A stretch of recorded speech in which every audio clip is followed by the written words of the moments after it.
बिस्मिल्लाहिर्रहमानिर्रहीम अस्सलामुअलैकुम। आज हमारे किचन में बन रहे हैं चॉकलेटी खजूर, जिसे हम डेट्स चॉकलेट भी कहते हैं।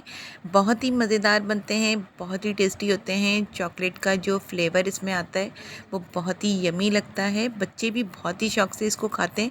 तो आइए इसको बनाना शुरू करते हैं। तो इसके लिए मैंने ये सॉफ्ट वाले खजूर ले लिए हैं और खजूरों को हमने अच्छे से वॉश कर लिया था। वॉश करने के बाद इनको आप सुखा लें और इसमें से जो इसकी इस तरह की गुठली होती है इसको निकाल दें। हल्का सा इस पर कट लगाएं और इस तरह से निकल जाएगा बहुत ही इजीली होके। ये देखें, हल्का सा आपने छुरी से इस पर कट लगाना है और कट लगा के आपने इसकी जो गुठली है वो निकाल देनी है।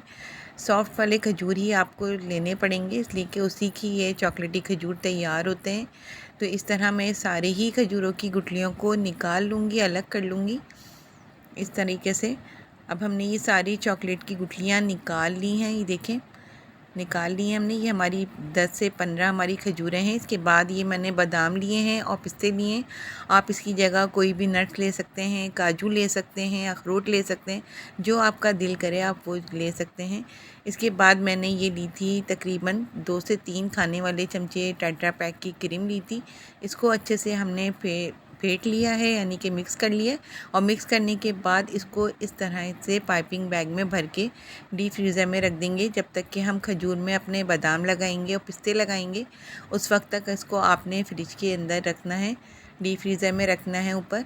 तो इस तरह ही देखिए, एक एक बादाम लेंगे और बादामों को अच्छे से आप इस बादामों को रोस्ट कर लें। रोस्ट करने के बाद आपने इस तरह से ही देखें, एक एक खजूर लेना है और उसमें इस तरह से बादाम रखना है।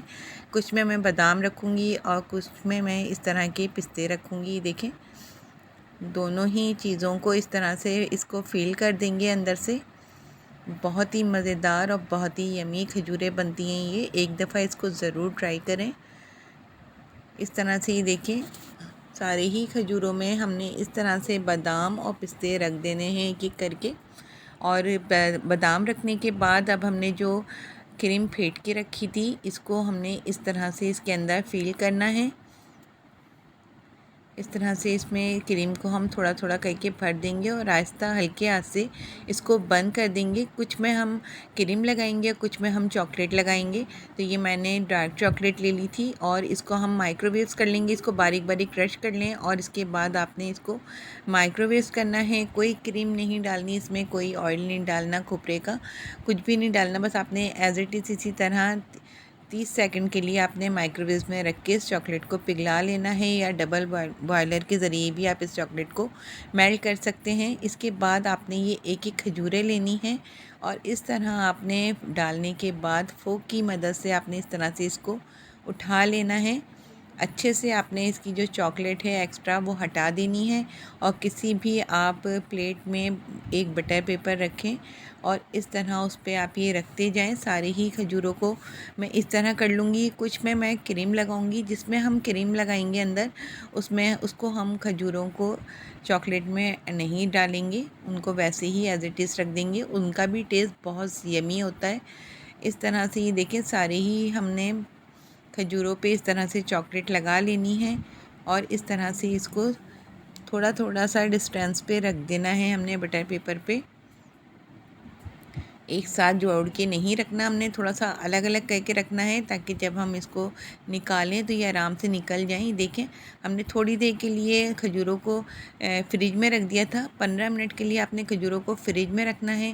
फ्रिज में रखने के बाद आप ऊपर से किसी भी चीज़ से गार्निशिंग कर सकते हैं, या आप इसको वैसे ही चॉकलेट वाले खजूरों को इसी तरह खा सकते हैं। मैंने ये वाइट के चॉकलेट ली थी, उसको हल्का सा मेल्ट करके इस तरह से इस पर लगा दी थी। अब मैं इसको कट करके दिखाती हूँ। इसमें जो हमने बादाम लगाए थे, पिस्ते लगाए थे, जब आप इस तरह से इसको खोलेंगे, थोड़ी देर आपने इसको 15 से 20 मिनट फ्रिज में ज़रूर रखना है।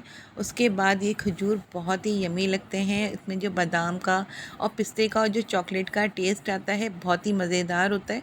आप इसको एक दफ़ा ज़रूर ट्राई करें और अगर मेरी ये रेसिपी पसंद आए तो इसको लाइक करें, सब्सक्राइब करें, कमेंट्स करें और बेल आइकॉन का बटन भी प्रेस कर दें। इससे मेरी हर आने वाली रेसिपी आप तक बआसानी पहुंच पाएगी। इसी के साथ ही दुआओं में याद रखें।